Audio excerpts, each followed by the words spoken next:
everyone, and welcome back to the Maren Show on LifeSiteNews.com. My name is Jonathon Van Maren, and today I'm going to be talking to my friend Christen Pollo from Protect Life Michigan. I forget exactly when I first met Christen doing pro-life activism, but I've had the privilege of speaking at many of their conferences over the years. Their team in Michigan has just exploded from a handful of people to a team all the way across the state, working on campuses to change hearts, change minds, and save lives. And because we so often look at campuses as a particularly hostile environment for pro-lifers, I was hoping to introduce all of you to some of the amazing work being done on campuses and some of the phenomenal results that we've seen as a result. So without further introduction, meet Christen Pollo from Protect Life Michigan. All right, Christen. First, why don't we start off by telling our listeners a little bit about yourself, how you got involved in the pro-life movement, and how you ended up doing pro-life work as a full-time career? Absolutely. So I got involved around the time that Barack Obama was elected President of the United States. I was a high school student and was really appalled by his policies and his beliefs surrounding abortion, and just felt this urgency that I had to do something. And so I got involved in campaigning and knocking doors. Right to Life kind of pulled me in and started me working with students. But it was interesting, in the midst of all of that, I really felt like abortion was this giant problem and that I was just a mere kid. Like, what am I going to do against $1 billion abortion industry? I'm like 15, right? And that was this utter sense of doom. Like, I can't do anything about it. I'm going to be squashed like an ant by everything that's happening in the world. And thank God was able to connect with a lot of amazing pro-lifers who really built me up and helped me see that there is a lot of hope when it comes to this issue. And surprisingly, young people have an incredible opportunity to make a difference. So that's how I got started. So maybe give us the trajectory from getting involved, starting off in high school, and then ending up running a student organization. How many years have you been running this organization in Michigan now? Since 2013, I think. Yeah, I thought it had been almost 10 years. So maybe give us that trajectory so people understand how you went from a high school student who's passionate about the issue and really waking up to the issue to somebody who now runs an organization that seeks to essentially replicate your experience in the minds and hearts of thousands of students. Yeah. Yeah. So, like I said, I got involved and felt like I had no ability to make any kind of meaningful impact in this issue. And it was actually this organization, Protect Life Michigan, that came alongside me as a high school student and then as a college student and started mentoring me and pouring into me. Back then, they just had a board of directors, no staff. So their ability to make an impact was pretty limited, but they just poured so much into me to show me what I could do. They really trained me up so that when I went on to college, I was able to start a pro-life group at my university, and got heavily involved in doing pro-life outreach and activism events in my community. So I did a little bit of that, but at the same time, really thought that God was calling me to the political field. So I went to the University of Michigan. I got a degree in political science, went out to Washington, D.C., did a little bit of work there, ran some campaigns here in Michigan. And interestingly, through that, God really showed me that for some people, I think politics is the big picture and pro-life work is a little piece of that, right? But for me, pro-life was going to be the big picture, and politics be a little piece of that. And so I really felt called after working in politics to work full time in the pro-life movement. But I was so scared of fundraising that it kind of held me back for a couple of years. I was afraid to take that plunge. I didn't want to have to ask people to give money to support this pro-life work. And the organization that wanted to hire me, Protect Life Michigan, was pretty poor. They had like $3,000 in the bank that was supposed to last all year. But I remember the day out of college. I was newly married. I came home from work and I told my husband, I'm quitting my job and I'm going to do pro-life work full time.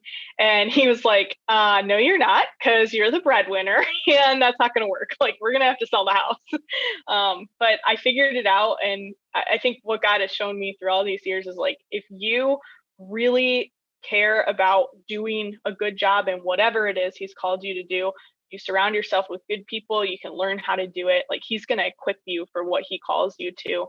So it was around 2013 that I went full time with Protect Life Michigan. I was their very first staff member, and I felt called to them because they were doing something with young people, which wasn't happening in a lot of places in our movement. Like, I just saw it as this big gap. We're working awesome on legislative things, and we're nailing it with pregnancy centers, and so many pieces were coming together, but the student branch, specifically in Michigan, was being neglected. And so I just came on and said, I'm going to help build this up. And today we've got about 20 staff members working all over the state. We're on every university's campus. We're in like over 20 high schools. It's just grown like crazy since then. So you guys have always been one of my favorite groups, and I think because there's a lot of overlap in the way we at the Canadian Center for Bioethical Reform think, and the way you guys think at Protect Life Michigan, and then of course Created Equal. We've profiled them on this podcast as well. We have a lot of overlap with them, but there's going to be a lot of people who are listening to this and thinking, I'm going to need some more details on how you grew by 20 times since 2013. If it was a single staff member fundraising her own salary to 20 staff members across the state. I've been privileged to speak at a couple of your conferences, and I've known some of your staff members now for 8 or 9 years since I first met them. I'm not sure when I first met you, but that was longer ago than I'm willing to admit at this stage. So explain how you guys sort of exploded in growth like this, because for a couple of reasons, it seems unlikely that a pro-life organization that's taking a stand specifically on campuses about one of the most controversial issues in the country and having to actually go to their friends and loved ones to fundraise their own salary. That sort of growth seems unrealistic when you list all of those factors alongside it. Mm-hmm. Well, the first thing I want to say is there's a reason that you can tell that we think kind of similarly, and that's because we're newbies to this, and we have been learning from you guys. Like CCBR and Created Equal are role models for us. You guys have done the legwork of figuring out what works, what makes a difference, and so we've just been trying to absorb as much of that knowledge as possible and learn and grow. So I'm glad that you can see that in us. Like, it is you guys that have taught us so much. But yeah, we, like I said, we had nothing back in 2013. We had a board of directors and like no budget. We didn't have any volunteers. I think the growth is for a few reasons. The first is we have really been committed to a support raising model. Like, all of us are pro-life missionaries. And so we've been able to grow and develop our team through that. Which is hard. It's a struggle, as I'm sure you know, to find people who are willing to lay down their life in that way and support raise. But that's helped a lot and has really made it so that budget is not a concern here. Like, whatever God calls us to do, we know that we will find the money to do it and make it happen, which is a great thing. But I think the second piece is we've really tried to lead with our why in everything that we do. Why are we fighting the injustice of abortion? What does that mean? Why does it matter? And that is so attractive to young people because they have this heart to create a difference. They want their life here on earth to matter. And we're giving them a tangible way that they can do that. Tangible things that they can do on campus to either see in an instant someone's mind change about abortion, or to see someone go from considering abortion to deciding to choose life. That's a really powerful thing. I think like we're giving people purpose. And that's part of the reason that I think we're building the movement that we are. I'm sure you see that same thing in Canada. On that note, actually, do you remember the very first time you had a conversation about abortion with somebody and they changed their mind and became pro-life? Yeah, it probably wasn't too long ago because I wasn't very good at that for a long time. But you know, what's interesting is if I can just be honest with you, for a really long time, we were afraid to put ourselves out there and do things like that. Like Protect Life Michigan was an organization that I think had adopted a model that a lot of other organizations use, where we did fun, fluffy things like cupcakes for life. We'd hand out cupcakes on campus and with a little sign that said cupcakes for life, which, you know, great, very positive, does not change any minds. And a few years ago, we started to ask, what do we need to do to be as effective as possible? And what does that mean? For us, it's playing the long game of trying to change as many hearts and minds as possible. And so we knew that meant more outreach. So that started with us having to get trained in how to do it, because I had done things like I did the Genocide Awareness Project in college quite a few times, but was really scared of it. And also scared of the fact that when you make a decision to choose effective outreach like that, there's going to be a lot of people that don't support it. And we have certainly, lost people who are not a big fan of the fact that we use abortion victim photography or other more like in your face types of outreach, as they would say.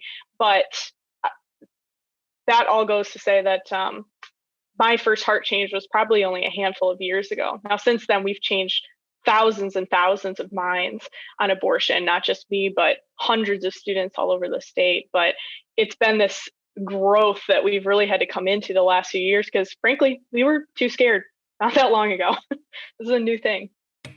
No, it's interesting that you say that, because for me, actually, when I was in university, I was kind of torn in a couple of different directions, and I was very attracted to politics, and I did a lot with student politics at the campus I was on, and the pro-life movement kind of diverted me. And it was because my first experiences were on a campus. I got invited to join CCBR in Florida doing the Genocide Awareness Project, which, for listeners who aren't aware, is a project that compares the genocide of abortion to other historic injustices. You set it up in the middle of a campus. You discuss it with all these students going by. And like on the face of it, it's controversial. It's graphic. It's on a university campus, which is generally a stronghold of pro-choice, pro-abortion sentiment. And so you wouldn't expect this to be an uplifting and fulfilling experience for somebody who's engaging with pro-life activism for the first time. But I remember changing a mind. It was a young girl, actually, 18, 19, on like first couple of hours out in front of the display. And it was one of the most empowering experiences I'd ever had, because I realized, wait a second, I can use a very simple set of arguments plus the visual evidence of what abortion actually is, and somebody's mind can be changed. And because her mind changed, this means that in all likelihood, she won't have an abortion in the future. And it's not like it was easy, because, we were in front of a display that was so big, we had to set it up with, iron poles and sandbags. But at the same time, it was a lot easier than I had been led to believe, over the previous 20 years. And it's interesting, because campuses are such strongholds, and like they're infamous in conservative circles of being sort of a maelstrom of progressive thought. At one day at Florida State University, we had, I think, 800 protesters show up, which it was the largest protest that even the veterans there had ever seen. And I kind of honestly thought it was a blast. Because so many people came over to the display to have discussions with us, because protesters think that, they're actually, by protesting, hampering your effectiveness. In reality, they just create a bit of a ruckus, and everybody on campus comes over to see what they're talking about. And a large number of them stick around to have conversations. And so we end up reaching and converting more people, because they showed up to yell about, slogans that have been around since the 60s or 70s. So what has your experience on campuses been like? Because one of the things I wanted to do in this conversation is to actually kind of share with the listeners what it's like on campuses, and that some of the most unlikely mission fields for the pro-life movement are actually the most rewarding and beneficial in terms of what happens when you actually go out there and do the outreach. And that by declining to do outreach on these campuses because of the ruckus that progressive activists make, we're actually ceding territory to them that can be taken if we do our job properly. That's right. Yeah, there's such an opportunity on college campuses, because you have all of these young people who are packed into this small geographical space. You can reach tens of thousands in a couple of days, for example, with images, the reality of abortion. You can have hundreds of conversations. And I think for the most part, students are very open. We have so much more success on campus than in other spaces, because they are there to try to figure out what they believe about the world, and they're exploring all these different things. And for the most part, that's a really good thing. Of course, there's always that student who's in philosophy 101 who thinks they know everything. But for the most part, students are so open to dialogue that there's a lot of fruit there. And the reality of the situation is also pretty heavy, because what I know after years of working on campus is that if we are not there sharing the pro-life message with these students, no one else is, which means that many times they might go through 4 years of college without ever being exposed to either the reality of abortion or the pro-life argument. So they're accepting what their professors are saying or what they're hearing from Planned Parenthood on TikTok and Instagram, and never having to be confronted with the reality or the truth. And so I think the pro-life movement has a great responsibility to be there to share the truth with these students, because when we do, they start to see that maybe they don't have all of the answers. And, there's a lot of minds that we change right on the spot because they have that realization. I think there's a whole lot more that we don't even know about because they go home and wrestle with this. Like,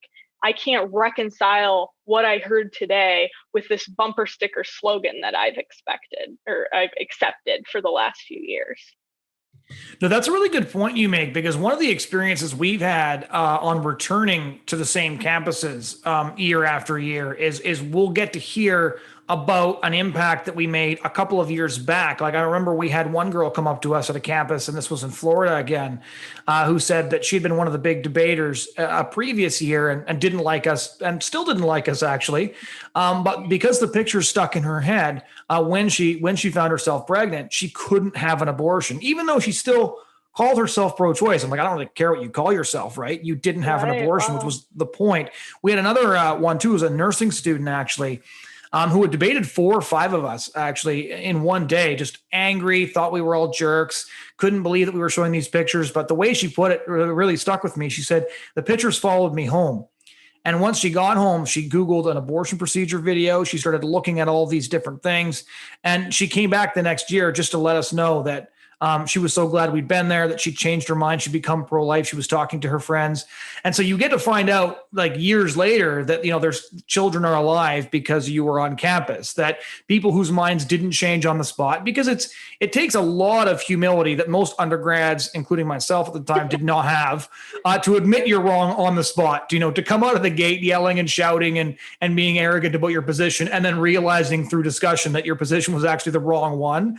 And so sometimes I actually think that more people change their minds after the fact than change their mind on the spot. Although we actually do see many people change their mind on the spot as well. So what was it like? So let's backtrack a little bit. There's like you starting off full time, and you've got to figure out how to do stuff on campuses, and you've got to recruit other people. What did that journey, for lack of a better word, look like in terms of the expansion, in terms of sitting down with your team and strategizing through which projects you were going to do? So what's the evolution of Protect Life Michigan like for those who aren't familiar with your organization? Yeah. Like I said, a handful of years ago, we really weren't doing any outreach at all. We had students on all of these campuses who met bi-weekly or weekly to learn pro-life apologetics so that they could do nothing with it. Like, it was like 10 pro-life kids at a school sitting around in the same classroom every week. And I'm sure they were thinking to themselves, like, what are we doing? Like, are we wasting time just sitting here? And so, like I said, we started to strategize about how are we going to reach more people. We knew that came with a game plan of we wanted to try to encourage every college group to do outreach at least every other week. Now we want them to do it every week.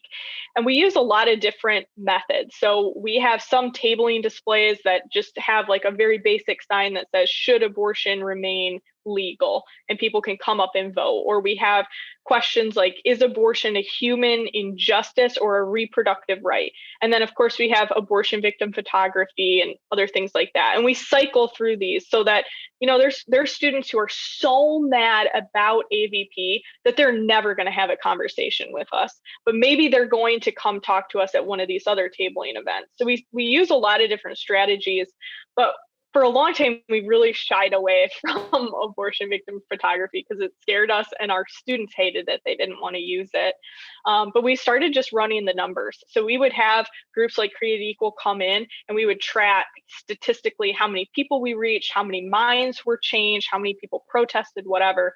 We started running all of these numbers, and a big like pivot point for us, Jonathon, was we did this display all the time called Cemetery of the Innocents, where we put up 920 flags. Each one represents 1,000 abortions. There's 920,000 done every year in America. And great display. It's really well done. It reaches a lot of people with at least the magnitude. But we had this up for like 3 days at Michigan's largest school, and like one person changed their mind about abortion. And in those same days, Created Equal was here doing outreach. And I think they had 120 students who confirmed on the spot that they changed their minds. And we're like, okay, it's time to change the tactics a little bit. Like, we need to change our strategy and start implementing more of this because it works. And I think students, again, they really want to make a difference. They don't want to waste time with things that don't do anything. And so we would have Seth Dreyer in pretty often to talk about why we use these images and how it works and why it's effective, and kind of talk through it as students. And eventually we went from like every student we worked with being opposed to this method to now it's done on pretty much every university's campus in the state in just like 3 years. And that has really allowed us to reach thousands more people, change hundreds of additional minds, because we're going after what is most effective. We don't care about being the most popular club on campus. I always tell students, we're not the pillow fight club. Like, not everyone's going to love you, but we have to go over what's going to save the most lives. And this is one of those things that does.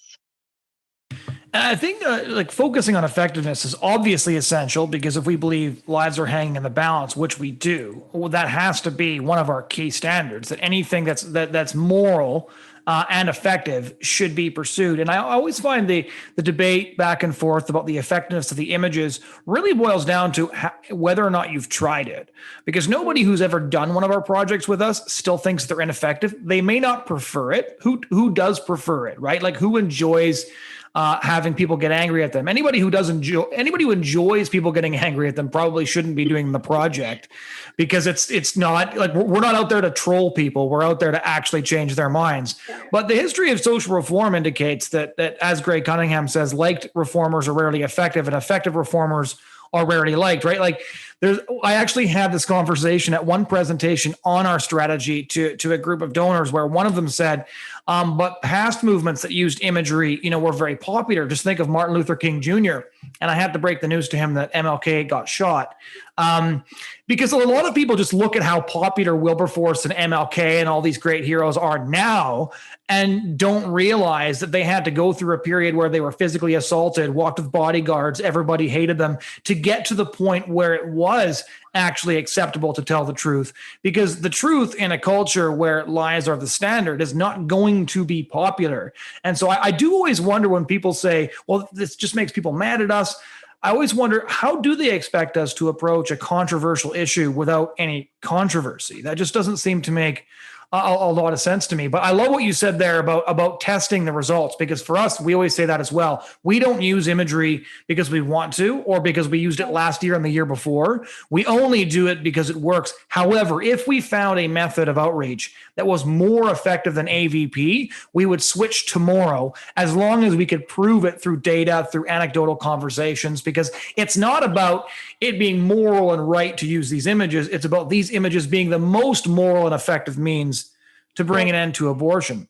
So one of the things I wanted to kind of share with our listeners, because again, if you're in sort of the conservative media ecosystem, the only thing you hear about campuses are how insane everybody is. And you and I could spend 3 hours on this podcast talking about all the insane things we've heard and seen on campuses. I think the best one I saw was people dressed up as human genitalia, and I have no idea how they got the costumes, because we showed up on campus and they just showed up wearing these costumes. So they had to have had them like at the ready in their lockers, because they didn't know we were coming, which is so, we could talk about stories like that. And that's why I think it's hard to convince people sometimes that doing work on campuses is worth it. So maybe just share two things. One, what recruitment and mobilization of pro-lifers on campus is like, and two, what their reaction response is like when they realize that they're not useless, that the debate isn't useless, and that they can actually affect a real change during this really formative period of their lives and the lives of their peers. There are a lot of young people who were raised in Christian or Catholic households, and they grew up with these values. And so part of what we do is just try to recruit them to get involved. About 25% of campus, we estimate, is pro-life, but they're not doing anything about it. A very few number of people are doing something about it. So our first step is to engage them. And I mean, we use whatever methods possible. Like, we have signs that we walk around campus with that say, are you pro-life? Join us. We go to recruitment fairs. We just try to collect as many students as possible through networking and other means to try to grow these movements. And then once we bring them in and start teaching them how to talk about this, Jonathon, you've been so helpful in helping us articulate that, yes, you're not going to be popular, but what you're doing still matters and still makes a difference. And we share that with them, because I think once it's spoken and you understand that, like, yeah, we can't approach a controversial issue without controversy. That makes sense. It creates this willingness, like, okay, I'm going to go out and try it. I understand that it's not going to be easy, but it is going to be worth it. And so that's how we, I think, get them involved, bring them a little bit deeper. And then from there, what was your second question? Talking too much. Second question is just what kind of impact do they have on the campuses, and what's their response to having an impact? Yeah, thank you. So students are, like I said, doing outreach every single week. They're having conversations with people who are pro-choice, sometimes radically pro-choice. I mean, like you said, they come up and protest or scream. I mean, I've been spit on campus, all kinds of things. And those same people change their minds. I think when a student experiences that, it just creates this fire in you. You see the difference that you can make, and it inspires a deeper level of commitment. None of us want to go out and do hard things that don't result in anything, right? Like, that is so not appealing to anyone. But this is a hard thing that does result in something. I have so many stories from campus. There was a guy that I just recently spoke to, a college student, who came up and was 100% pro-choice. He said, there's no difference at any point in pregnancy. If you can kill it in the first trimester, you should be able to kill it in the third trimester for any reason at any time, whatever. And we had a 5-minute conversation where I walked through basically the human rights argument of, I believe in human rights for all human beings. And if these are human beings, then this is a violation of their human rights. And he just had an on the spot complete change and walked away 100% pro-life. And there was a student shadowing me who, I don't know if she was totally bought into outreach before that, but afterwards was so bought in, because that ability to see the difference that you're making is so important. I think this is why we're seeing so many students who, they've been going to school for medical degrees or for accounting or whatever, and are willing to lay down a traditional career path to become pro-life missionaries, which sounds so crazy, but they want to be able to know that they've used their lives to make a difference in the world. And that's what the pro-life movement has to offer. We're making real change come to life. No, I'm glad you put it the way that you did, because I've often said that one of the key pieces of evidence that the strategy works is that so many people are willing to lay down traditional careers and do this, right? When you're doing pro-life work, there's a pretty hard ceiling on salary. This is not a lucrative career. There are no Christmas bonuses. There are no big fat raises. You're working for a nonprofit, doing work with the understanding that part of the reward you get from it is the change you're affecting on the ground. So unless a whole bunch of us are certifiably insane, and I'm sure there's a few of us that are, there's no way that people would actually decide to do this full time as a career if it wasn't making a difference, right? Even the trolls get sick of just making people angry at some point and are going to give up and go home and do something more productive with their lives. And so the fact that you've got 20 people on your team now indicates that they're seeing something that's worth sacrificing for. I've gotten irritated before when people have said, oh, you sacrificed so much to join the pro-life movement. And I said, the pro-life movement has given me far more than I've given it, because it's been so incredibly rewarding. The things that I've gotten to see and I've gotten to experience are simply inaccessible to most people in traditional careers. And I wouldn't trade a minute of it, even the worst parts of it, because knowing that there are kids alive, because you went out there and then your work was blessed is really extraordinary when you sit down and think about it. And I always encourage activists to do that, because pro-life activists often fixate on their failures, and they'll always remember that conversation that went south. They'll remember that clinic outreach where the woman thought they thought she was going to change her mind, but she went in anyways. And I've talked people of weeks of just agonizing over it's my fault, when of course it's not your fault. You did everything that you could. And you have to think about the children that were actually saved, especially when you're privileged, as we are at CCBR, and I know you guys are as well, to have baby pictures of babies who were saved as a result of outreach and activism, which is really one of the coolest things you'll ever experience. Is when you get to actually see a picture of, or meet, as I did in 2 instances, actually meet the children that were scheduled to be aborted, and that appointment was canceled as a result of outreach. So these 20 staff members. Now, one of the things I like to do on this podcast, because we cover all these life and family issues, is to kind of introduce people to the practicality as well as the vision. So what does your day-to-day look like? And what would the day-to-day of one of your 20 staff members look like? Because a lot of people, I remember my grandfather asking me, what's that for a job? Like, what do you actually do? Right. Because, being a full-time pro-life activist is not something many people are familiar with. So maybe give us a sense of what it actually looks like if you were to choose a career with Protect Life Michigan. Fantastic. So a lot of what we do, like I said, is working with young people. So during the school year, we are on campus every single day, either doing trainings with students or meeting with them. We do these things called coffee chats, where we take students out just to get to know them better and try to inspire them to get deeper, get more involved. Maybe they're afraid to do outreach. We want to get them to do more outreach. We lead outreaches on campus and in the community. So we're doing that on a weekly basis as well. Right now, we're in our summer months. We just wrapped up on campus. So now we're doing a little bit of support raising, maintenance, calling people to say thank you, reconnecting with them. But the part that's really fun about summer is we are a very innovative organization, which means all summer long, we're basically creating our game plan for fall. We do competitions where we break into groups and have people try to brainstorm new forms of outreaches, or we this year want to pilot something called like a campus blitz. The first month, we want to have like 40 volunteers per campus that are just going crazy with getting the pro-life message out there. So we're coming up with these new ideas all the time too, and working on plans to implement them.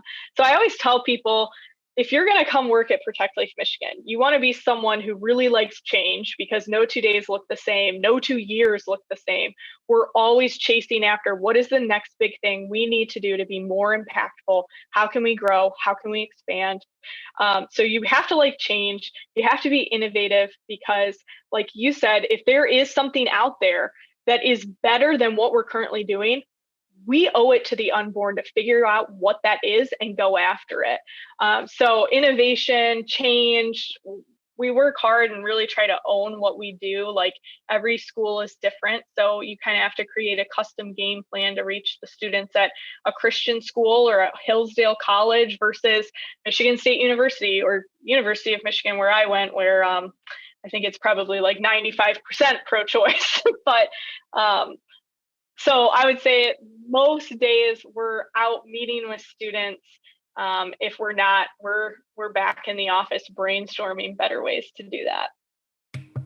One of the things I'm curious about in your experience, especially because you've been doing this so long, is I find that there's a difference between what recruits girls versus what recruits guys, and they often stay in for different reasons. Now, what I'm about to say is a generality, because I've worked with a lot of girls who were as much warrior as any of the guys that I worked with, but then I worked with a lot of girls who were involved in the pro-life movement because they had like such a heart for the unborn. Like I remember one of our team members, we heard crying downstairs at one of the houses where our interns were housed. We went downstairs and she was sitting on a big pile of postcards.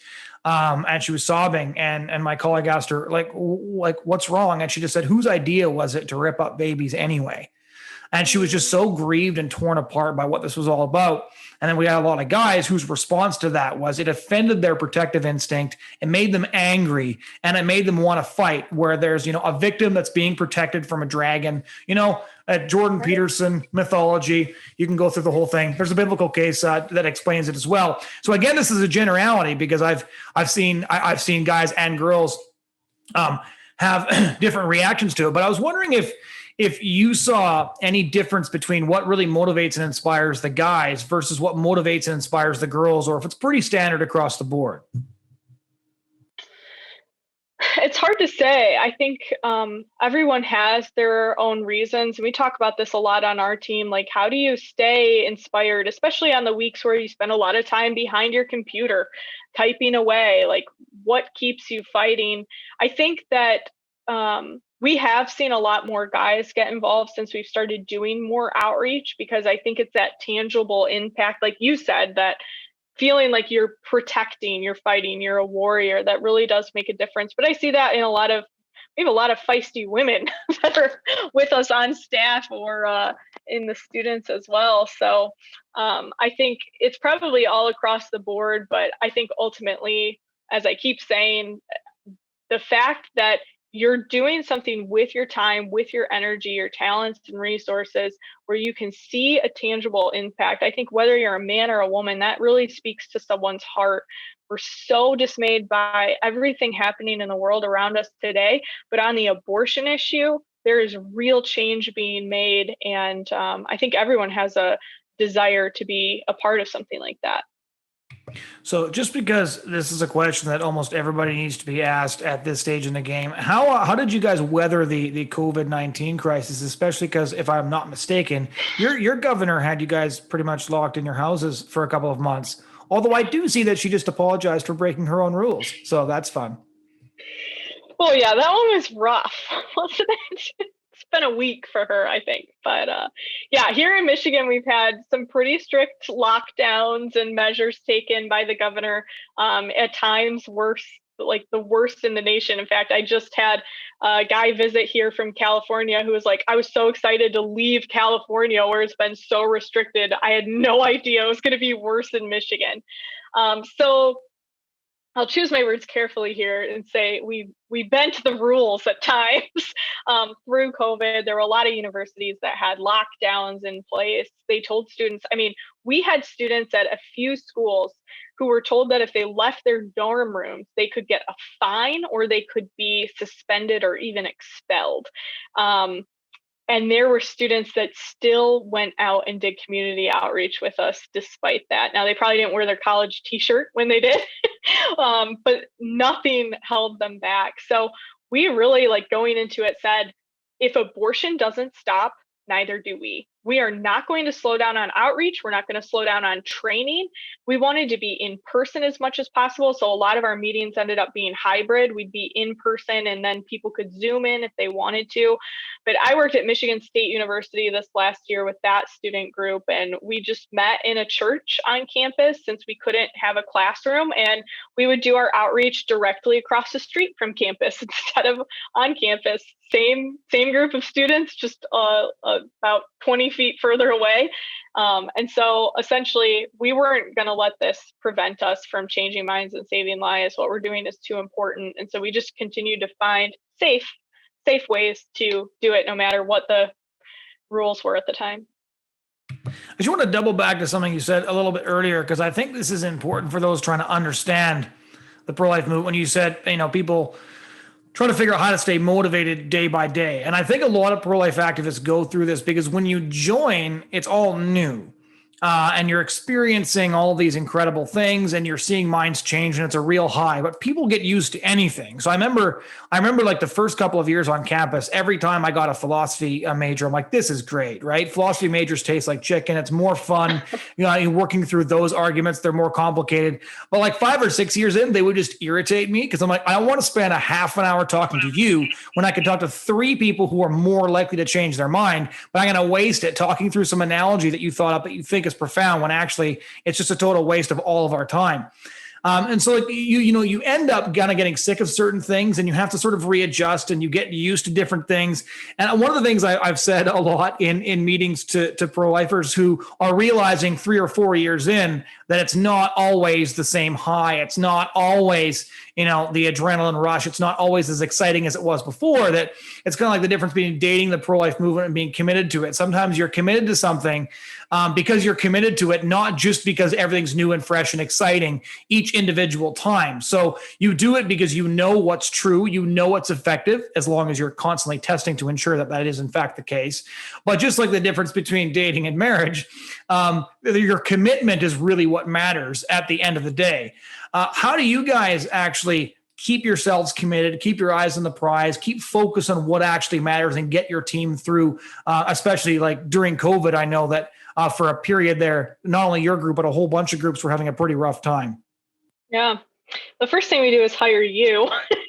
I think you have blessed the pro-life movement in many ways, but something you're really good at, Jonathon, is helping bring people back to that and just re-inspire that commitment. So there can be times when I'm just like so tired by the fact that I'm fighting this day in and day out.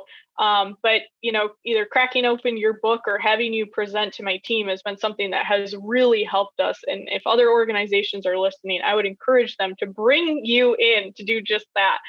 So I think tapping into people who can really encourage the soul again is a very important thing. There are times we just start our meetings as a team by watching a quick video clip that's going to remind us. Sometimes we even watch abortion videos because we need to have it hit us hard again so that we can remember how hard it is and the reality of the injustice out there. So I think I actually pull my team in to do this at different points because I think what each person needs is different. And so, what Rebecca Cooper or Rebecca Punches is going to bring to the team is going to be different than what Christen Pollo does. But I think it's a very important thing because you're exactly right. There are going to be times where we're tired. And I think especially in the pro-life movement, there's a lot of people who are saying like, we're the generation who's going to end abortion. I don't want our age group and our generation to lose hope if that's not the case. We need to fight through to the end, whether abortion ends tomorrow or in another 80 years. We have to have that steady commitment. And sometimes that's hard to do. Yeah, I would like to state for the listeners that I did not know you were going to say that, although I do very much appreciate that. When you say the marathon, I believe Scott Klusendorf said that on this podcast as well, that we really do have to prepare for the marathon because every single one of us would be lying if we said we didn't want the Wilberforce moment where, he collapses weeping in Parliament as he sees the work of 20 years finally culminate, or, the Lincoln moment where he hears the church bells ringing across Washington, D.C. and realizes that his constitutional amendment to ban slavery has finally passed. But there's a reason those stories are so exceptional. It's because they were the exception. And in reality, history is actually filled with legions of unnamed people who struggled for the right reasons and to save lives, and that reward was good enough. So I pray, and I know all of you do as well, that we do get to see a day like that. However, we have to realize that the reward for doing this is the lives saved and the minds changed, which is why I really do think pro-life activists sometimes need to do a better job celebrating those changes, to not just see them as a means to an end. No, each person was the end, right? Each baby that gets saved, that was the end in and of itself. That mind that you changed when you went out on campus, that was the end of that day. Like that was the end for the day. That's why you went out and did it. So yes, you hope all these anecdotes create a statistical trend that drives the culture towards making abortion illegal and protecting preborn children. But that is something we hope will happen as a result of what we're doing. It's not actually the goal. Our goal is to change people's hearts and minds. And pro-lifers are really, really good at beating up on themselves and sometimes almost not believing their own rhetoric about how every single life is precious and created in the image of God. Because if we truly believed that, then maybe we would stop and be more awed when a baby is saved from abortion. Does that make sense? It does. And this is just something that we've been going through here recently in the last few months. I've talked to so many of our supporters and our partners who have just felt like they have lost all hope. Here in Michigan and in America, there are so many people in office right now in political offices who do not support our values, and they are working hard every single day to make sure that pro-life values are stripped away and that we're taken back a step. And a lot of people feel very hopeless right now because of that. And I've been asked many times over the last few months, how do you stay encouraged in moments like this where it seems like maybe we're backtracking? And the reality is that my work and what God has called me to do here with Protect Life Michigan does not change no matter who is in office. It doesn't change no matter what the laws are. We have to continue to fight for those lives. And that's true whether Roe falls, next year or in 1550, whatever, however long it is, our mission is still the same, to change hearts, to save lives. And like you said, hopefully we get to that point, but we can't lose hope when there's setbacks, because this is a long game that we're playing. It is a marathon. There's going to be wins and losses, but every single life, if that is able to be saved, is worth the work that we're putting in to save it. No, that's a great point, because I've actually often said I have incredible respect for those who work in the political sphere, because people often think, oh, they have the really cushy job, right? They get invited to the White House or to Parliament. They get to, meet in the politician's office and go to cocktail receptions. But at the end of the day, when their guy loses, their guy lost. And, months or years of work just went out the window. We never have a single instance of outreach where we go home and think, well, that was a waste of time, or there went all of that work. It's always worth it. And so like the consistency of the reward that outreach does, I think is actually more rewarding than political work, because we never I never ever feel like our effort was wasted. And that's really incredibly helpful in understanding that each individual life, each individual hour is really worth putting the work in.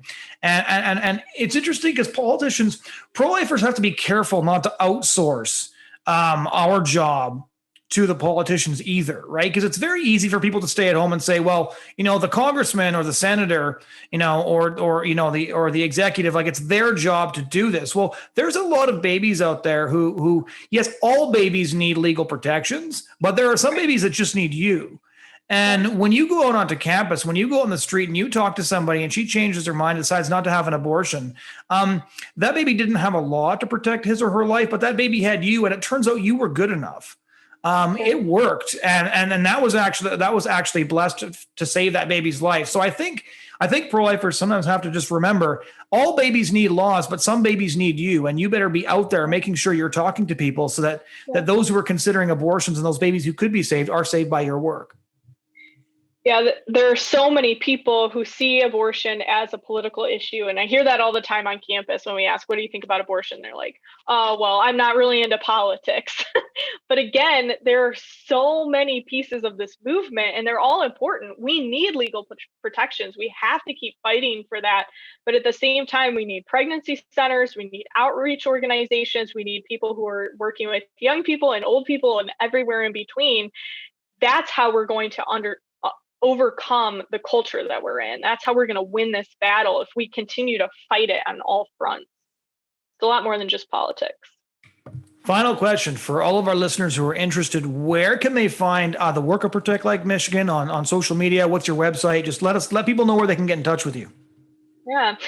Wherever you are, if you're not in Michigan, you're in some other state or maybe another country, I would encourage you to follow us on social media if you are on social media, because we post encouraging stories and photos and video from campus every single day. And I think people need that encouragement. They need hope.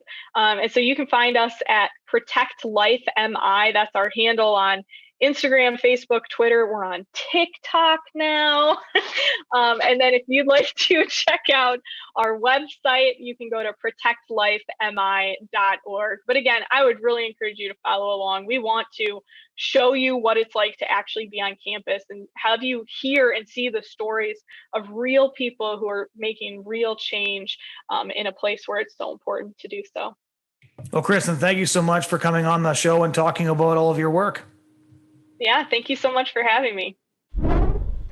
Ladies and gentlemen, that was my conversation with Christen Pollo of Protect Life Michigan. Thank you so much for joining us today. We do hope you'll go over to lifesitenews.com, click on the podcast tab where you can subscribe and you can catch up with past shows or sign up for previous shows.